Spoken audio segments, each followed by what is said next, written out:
Picture this. You're in court, accused of a crime. The judge asks you one simple question: guilty or not guilty? You say nothing at all. In England, for hundreds of years, staying silent like that could get you crushed to death under a pile of stones. Slowly. Sometimes it took days. And here's the bit that should genuinely mess with your head. People chose this, on purpose, knowing exactly what was coming. Why would anyone pick that over just answering a question? Here's why.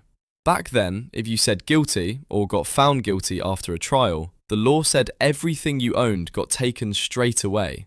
Your house, your land, your money, all of it, gone to the crown. And your family got nothing, not a penny. But if you just stayed silent and refused to say anything at all, even if you ended up dying because of it, you were never actually convicted of the crime. No conviction meant nothing got taken. Your family kept everything. So basically, people were choosing to be crushed to death on purpose, just so their kids would still have a roof over their heads after they were gone. This had a name: peine, forte et dure. Fancy way of saying hard, forceful punishment.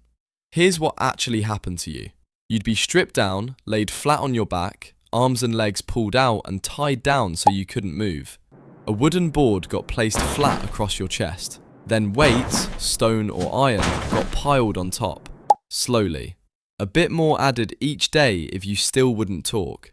The court wasn't trying to kill you with this, technically. They were just trying to make you say something, anything, so the trial could continue. Most people eventually gave in and spoke. Some never did.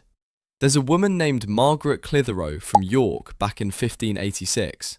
She got accused of hiding priests in her house, which back then counted as treason.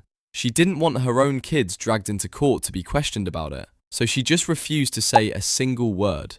So the court pressed her. They actually used her own front door as the board they laid over her body. She was dead in 15 minutes. And this wasn't just an England thing either. The exact same punishment, copied straight from English law, ended up being used all the way over in America too.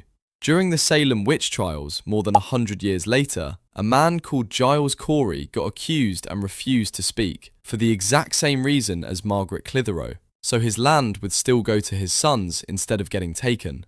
Story goes that as the weights kept getting piled on over several days, his last words were just, "more weight." He died without ever saying a single word to the court. This stayed completely legal in England for a genuinely mad length of time. It didn't actually get banned until 1772, basically 500 years after it first showed up in English law. So next time you're moaning about how slow or unfair court cases feel today, just remember, there was a time in England where staying quiet in court could get you slowly crushed to death under a pile of stones, and that was just considered the system doing its job properly.